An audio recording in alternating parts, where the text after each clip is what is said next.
the course of this project, we learned a great deal about different technologies through a process of trial and error. The camera that we filmed with was the Canon 1100D.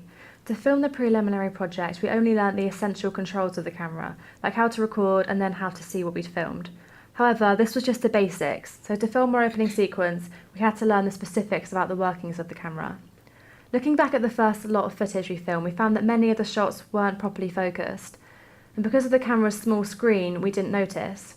This meant that we needed to learn how to properly focus the camera so we could be sure the shots were of a good quality. After we changed our initial idea for the sequence, we went into Southampton to film wide shots of the city. Before recording each shot, we paid special attention to the focus box on the live view. When it turned green, we knew the shot was accurately focused. The camera expects to be filming or taking pictures during the day, and attempted to compensate for the low light we filmed in, so we had to research what settings would be appropriate to recreate what the eye would see. We filmed the sequence, particularly the cityscapes, with a small aperture to allow us to capture a wide depth of field. Premiere Pro was the program we used to edit our original footage and create a coherent sequence.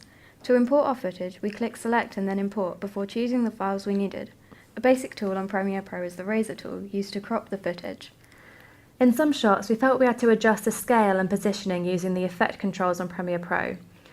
We selected scale and dragged the mouse either left or right until we were happy with it. As the scale was increased, the footage became more pixelated, so we had to be specific with how we did it. We wanted to reuse some of the footage of Hayley. To make this less obvious, we flipped some shots horizontally. We did this by dragging the distort effect onto the shots and finding scale under effect controls. We changed the scale to -100%, which flipped the shot.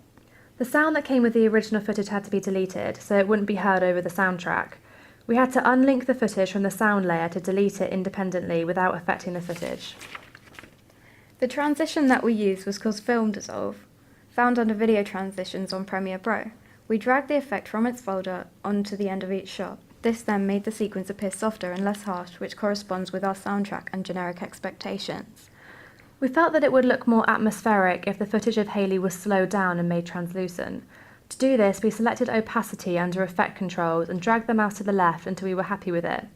All of our footage of Hayley had an opacity of 60%, making the location visible through her. To slow down the footage, we right-clicked each shot and selected speed/duration, changing the speed to 65%. We had to be careful when doing this because the slower the speed, the less frames per second, creating a stop motion effect that we didn't want.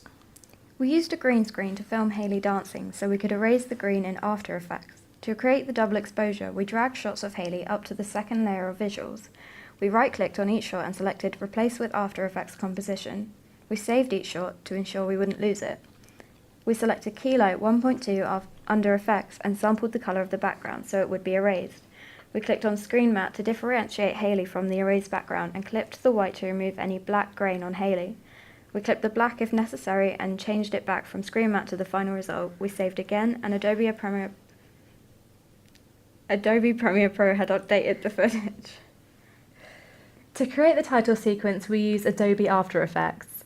We made a cohesive title sequence, positioning the text appropriately. To create transitional effects, we opened Bridge, selected the text and clicked on Animations. We then scrolled down to Browse Presets, where they appeared on Bridge. We found a simple fade in and clicked on it to apply it to the text. We repeated the process for all of our fade outs.